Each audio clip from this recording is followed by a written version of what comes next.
pasi pe mawa bandeko nanga, mokili mawa te, mokili pasi, mokili kobanga, mokili somo, mokili makambo. Kande ba yebisaka biso tambola na yo mokili omona makambo, tambola mokili omona ya pasi, tambola mokili omona ya somo bandeko nanga, na kolala na kolamuka na ba dossier, na kolala na kolamuka na ya somo, na kolala na kolamuka na ya pasi mingi makasi. Salut, salut chers Bouchou, salut chers abonnés, salut chers connaissances, salut surtout les amis de Étoile Lune Inès TV. J'espère que vous allez bien. Quant à moi, je suis le bien, super bien par la grâce de Dieu. Chers Bouchou, chers abonnés et chers connaissances, yalelo toye lisusu bandikunanga na comédien na biso na kombo ya tonton Pierrot Ndombasi. Ebele ya batu tobengaka ye Pierrot Ndombasi, ebele ya bamosusu babengaka ye tonton Loulou. Aza moko ya bastar ya mboka na biso oyo asepelisaka ebele ya bakongolais oyo azalaka soki amikotisi soki amipesi, en tout cas la famille amikotisaka pe amipesaka na kitoko nyonso, apesaka vraiment, apesaka makambo soki azo jouer, surtout soki batie bango dio ye na gesho. En tout cas, ezalaka sukaina, ezalaka nde suka ya makambo. Bandeko nanga lelo oyo toye na sango moko eza ya bien te ata mukete concernant star mboka na biso bandeko nanga, ezo salaka pasi. Tango tolobaka soki makambo ezo sala pasi, ezalaka toujours malamu, tolobi ezo sala pasi. Soki eza pe kitoko toye pe tolobi keno makambo eza kitoko. Avant na ya kokota en profondeur na pe sabino nini ezoleka likam nini pourquoi et kozala moi bien na ya nanu ko sensibiliser bandeko nyonso ya sika. En tout cas, si c'est la toute première fois ya kokota penza na chaîne abiso, chaîne moko kitoko, chaîne ya ba analyse somo, chaîne moko ya ba information pas possible. Je vous prierai surtout de vous abonner massivement. Abonnez-vous. Cliquez aussi sur la cloche de notification pour surtout recevoir les nouveautés de notre chaîne. Aimez la vidéo, la famille, commentez et partagez. Et kosala biso oyo penza tolobaka na biso chaque jour, chaque minute et pourquoi pas chaque seconde. Tokos makasi. Bambote nanga na yemoko linda bukulu ya balinda, bambote na madame Gracia Mpoi, na pesi bambote na mama Lisi Mpito ya balisi, bambote nanga na mama chérie, mama d'amour, mama Eugénie Zemanga, na pesi bambote na yemoko madame Judith Dian. Mama année ya sika, solo ya sika, agrandissement des troisième jambe, qui mobile salakate, pe ezamukie, mama azo sepelate na mbetu, na gavke, elamuki, feti zongi, ba mama ona ba problème ya mabota, myome, fibro, trompe, kiss, règle abondante, ménopause, ata, okomina 65 ans, mama, okokota mwana, yoka bien, dépression, maladie mentale, autisme, ata mwana alobakate, mokulu makasi, tope alalakate, tozali na solution, na gavke, bona loposo, totikali simate, vergete, babengi nduta, bouton, tache, 5 jours ya bamba, hoteli lokola lilala, teint uniforme, tozali na gamme complète, ya kopakola, ya injection, ya comprimé, ya suppositoire, esengo ezali, mama, olingi ovimbisa dolo pesima, sans opération, benga biso na lombango, papa, mama, yo oyo otungisama mingi na maladie ya hémorroïde, interne, tope, externe, yoka, na 2 jours ya bamba, omoni changement ya solo, ebongo, ona bokono ya diabète, AVC, tension, tope, obésité, cave-cœur, gros solution, perte de poids, naturellement, au coco ta salle de sport, théo, kisi ya comprimé, injection, na cave-cœur, au zongi mobimba. Ba produit na biso ezali 100% naturel et salemi na ba plan na industrie ya Allemagne pe Angleterre, na cave-cœur, oko sepela. Voilà, quand ndenge baye bisakabiso la famille, la santé n'a pas de prix. Oui, c'est vrai, la santé n'a pas de prix la famille. To batelaka santé na biso, batelaka santé na yo. Soki omoni ke ozomi yoka bien te, na nzoto na yo, oza bien te, e kozala malamu mingi, kobenga gave cœur na lombangu aya kosunga yo. Toboyi bandeko na nga lelo to lobi ezala keno, mama Etoiline atikala ko betela biso lisolo te, mama Etoiline aloba te, toboyi.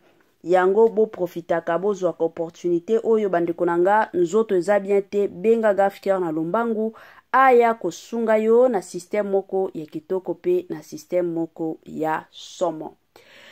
Ba joyeux anniversaire na ba o nyonso bandeko na nga ba o célébrer ba anniversaire na bango lelo na yebi ke boza ebele oyo bozo célébrer ba anniversaire na bino kande tolobaka toujours et encore ko célébrer anniversaire ezalaka lipamboli bandeko na nga ebele ya batu bakufa ebele ya batu baza lisusu na biso te mais soki yo ozo célébrer anniversaire na yo eza penza lipamboli plutôt na ndenge moko ya kitoko. Yango Etoiline Ines TV na équipe na ye mobimba toye penza ko souhaiter ba joyeux anniversaire na ba o nyonso bazo célébrer ba anniversaire na bango. Nos sincères condoléances na bandeko nyonso o bazo lela bandeko nanga kande tolobaka matanga tango yaka eyebisaka mutu te keno lelo na koyepa na bino lobi kuna na okende pa bakingandi matange yaka na ndenge nango na système nango bandeko nanga. Yango comme d'habitude Etoiline Ines TV na équipe na mobimba toye penza ko présenter nos sincères condoléances na ba famille nyonso o ezolela na ba famille nyonso oyo eza na matanga na système moko ya gu na système moko ya bio na système moko ya tokos makasi. Voilà. Lelo la famille toye na ndeko na biso toye na star na biso na kombo ya tonton Loulou, tonton Pierrot Nombasi bandeko nanga ezosalaka pasi pe mawa na makambo oyo bokoyoka lelo concernant couple ya tonton Pierrot. Ebele ya batu ba mitunaka Pierrot na mwasi na ye bakobotaka mokolo nini depuis mwana na bango akufa ti lelo bazobota akate problème nini. Toyebi ke tonton Loulou azalaka na mwana na ye moko oya bota avant abala mwasi na ye Clarisse Nombasi. Avant abala ye azaki na mwana na ye moko oya botaki ya mobali. Alors après kobala Clarisse ka kobala kandenge zalaka na zemi kotaki Clarisse akendai kobota wana botaki eyaki kosala ke mwana akufaki. Mwana akufaki azalaki soki bébé ya ba 9 mois nde ayaki kokufa bandeko nanga. Alors après kokufa mwana wana totikala lisusu koyoka te keno ye bango wana mwasi ya Pierrot azwizemi matakita bato ebele batunaka mituna ezalaka nini pourquoi zobota te. En tout cas bandeko nanga avant na ya kosalela bino analyse ekozala mwa malamu na tiela bino nanu ndeko na biso tiktokeuse na kombo ya Mervin bandeko nanga aye na ba vérité moko ya somo na olinga tosala analyse na ngai na bino biso nyonso tosala analyse bandeko nanga na ndenge moko ya kitoko tolanda nanu audio oyo et puis on se retrouve juste après. Na beli lisusu ebezotikaka te Pierrot Nombasi Pierrot ya bandombasi bayelinga matia ando na mwasi na yo oyo eza flash napesaka toujours avant de osala live bate ezozala te papa jo na kozolanga te na koka kofandela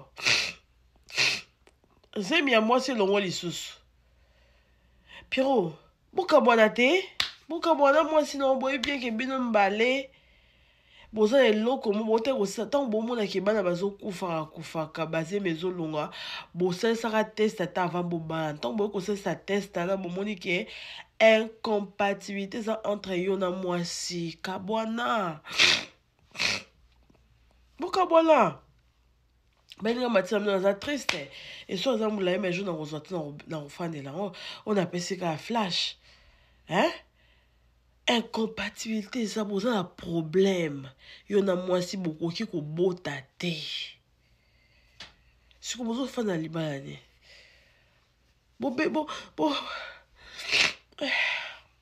bobomisaka ba angelo ya nzambe Pero nakoya nabika nano nakenda osisa malade nabika mpo na malade azobela maintenant nakobika nakoya. Merci.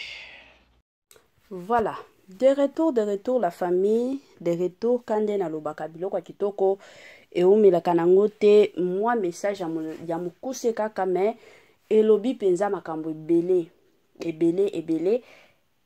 Je m'excuse quand ndenge na ya bando loba ebele ya bato bamitunaka toujours et encore pourquoi Pierrot na mwasi na ye bazobotaka te, pourquoi moi nazoyaka te.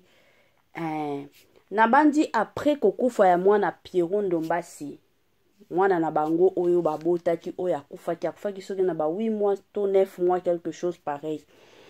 Alors eyaki kosala ke la plupart de gens quand ndenge boyebi communauté na biso ezalaka soki mutu bamoni mwa succès na côté ya mutu et surtout na kati ya succès wana akufeli soki papa akufeli noko akufeli mwasi mobali. La plupart ya biso ba congolais ezalaka kaka alieye alekisi ye na kisi. Après kokufa ya mwana Pierrot, la plupart ya ba congolais bandaki koloba keno Pierrot Ndombasi alekisa mwana na ye na kisi. Ebele ya ba congolais, il y a même de ces personnes au basalela Pierrot Ndombasi ba émission. Mais eyaki kosala que après un moment donné, Pierrot Ndombasi akotaki interview na chaîne moko. Na chaîne wana quand ndenge ba posaka ba question nde ba yaki ko poser yepe question wana. En tout cas Pierrot ngana landa interview wana a répondra na maya miso ezobima otala mwana mobali boye azolela ezalaki facile te, ezalaki question facile te. Pierrot Ndombasi alobaki que boyebi te oyo bando leka na ndako botikala koyeba te combien to dépensa pona mwana wana. Selon ba explication ya Pierrot alobaki ke mwana wana azalaki anémique. Bwana nde Pierrot ye moko alobaki na ba interview na ye. Ye moko penza alobaki. Alors alobi ke basala ba dépense tout o nyonso esengelaki basala ba mbongo nyonso bande ko sala nyonso e bando sila kaka na ba dépense a mwana mais eyaki kosala ke esimbaki te. Na ndenge mwana salaki nini mwana kufaki. Bon bandeko na mabala ndenge tovandaka ba réalité eza ebele ka ndenge na lobaka na 4 murs ya ba champ ya bandako tovandaka eza na makambo ebele elekaka o ebele abato bakotikala koyeba te ebele. Bon toti kolanda audio ya ndeko na biso video ya ndeko na biso ndenge alobi ke Pierrot na mwasi na ye bakoki kobota te. Mwasi na ye pare ke mwasi azozwaka bazemi nyonso elungwaka evandaka te pona incompatibilité entre mwasi na mobali.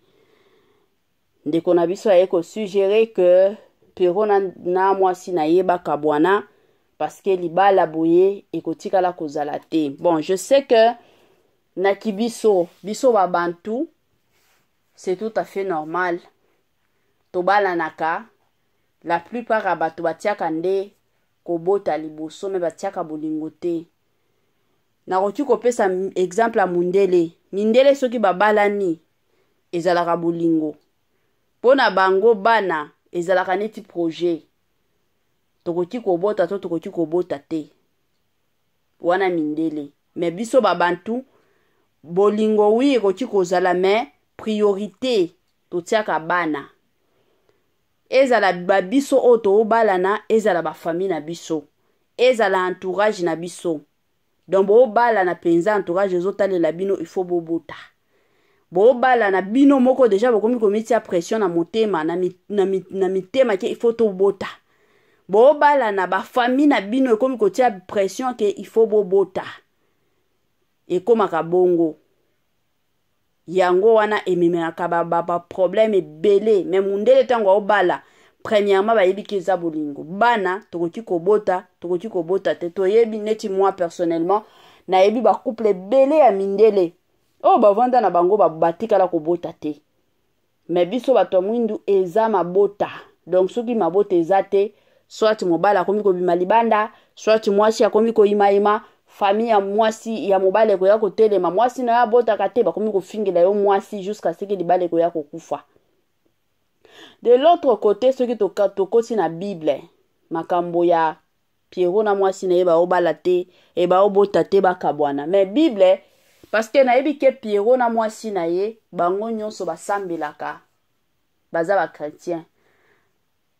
Déjà Bible interdiraka biso makambo ya divorce, et surtout divorce, à moins que soki peut-être Pierrot Ndombasi akangaki mwasi na ye na mobali, to mwasi akangaki Pierrot Ndombasi na mobali, na mwasi mosusu. Na kaya kindumba, wana nde divorce eza permis. Mais soki kindumba eza te, bokoki ko divorce te. Soki eza kaka na makambo okobota, bokoki ko divorce te. Bokoki ko divorce ata muke te. Ezalaka bongo. Bon, na oyeba te, situation oyo eza situation moko bandeko nanga ngana lobaka eza babilo mosusu soki nanu tikala koleka na situation wana okomona te ke eza facile, okomona ngo ke non eza facile, mais soki oza na kati ya situation wana nde okoya ko comprendre. Je sais que na ba analyse oyo bandeko na biso ya ba congolais to sala soki komeli mwasi ya Pierrot Ndombasi ekozala facile te, ata soki komeli ye moko Pierrot Ndombasi ekozala facile ata mukete. Bon, kilelo oyo toyebi ke toza na basi ebele ba femme porteuse. Ba femme porteuse ezalaka mobali abimisi maki na ye, mwasi pe abimisi maki na ye, baye kotia yango na nzoto ya mwasi mosusu akumbeli bino zemi. Ti tango ekokoma 9 mois aboti, bala boko bozwi mwana wana akozala ya bino. Na ebite wana pe eza mwa plan mosusu. Deuxième plan, ata ko adopter mwana toyebi ngana na yebi ba Nigérien mosusu ba couple mwasi na mobali incompatibilité ya kobota, incompatibilité plutôt ya kobota, basali nini batie na orphelinat ba adopter bébé ya 2 mois. Bango moko bakomi kokolisa ye, mama azopesa ye mabele ye moko parce bapesi ye bakisi pona mabele se produire. Mama komi komelisa bébé wana mabele ti mwana azokola, mwana kokisi 3 mois et 3 ans plus tôt akeli susu na orphelinat kozwa mwana mosusu ye moko azobokola ka bango bana na ye. Wana nyonso ezaka ba suggestion, mais soki ezo simba te ke mabota ezo simba te, incompatibilité ezo simba te, vu que Bible epekisa ba chrétien divorce, et de l'autre côté botali ke bino mibale bolingani, bolingo ya solo ezali. En tout cas, je ne peux pas encourager que no bokabwana. Kokabwana ezalaka solution te, mais ba solution ya kozala na bana eza ebele. Ndenge Nzambe akela biso eza na bato mosusu.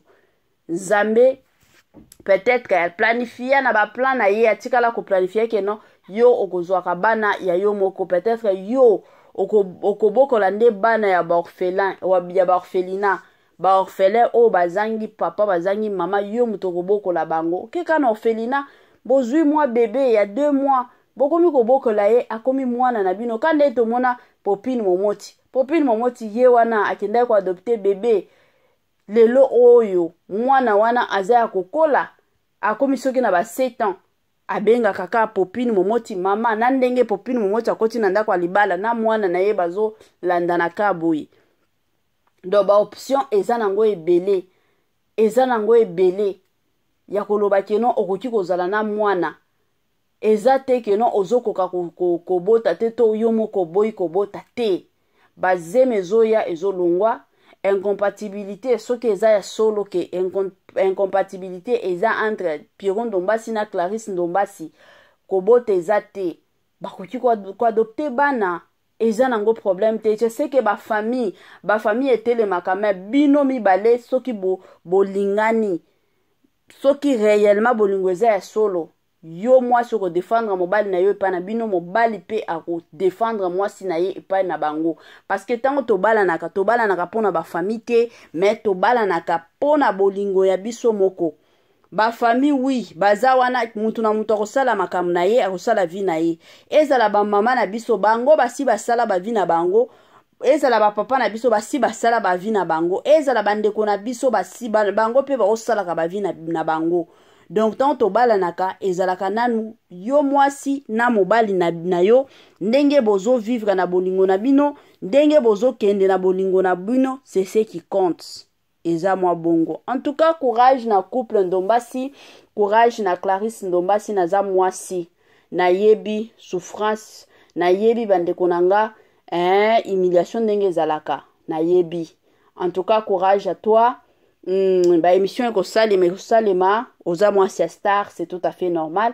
Alors, kozwa makambo wana penza na motema te tambola nango te ke non, yango wana c'est tout à fait normal. Aussi longtemps que vous avez moi c'est star, omiye belake na ba réseaux sociaux et kozala na jour mosusu oyo bakoya kobimisa na ba vidéo na yo na ba photo na yo oyo otikala koyeba te ezalaka bongo. Courage pe na tonton Loulou, toujours à son service. Musala kitoko ozo sala, en tout cas Nzambe alola a pesabino makasi. Je sais que awa kozala ba live na ba live, kozala ba émission na ba émission.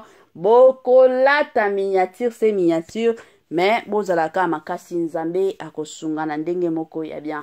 La famille tokomi na suka mo partage na biso.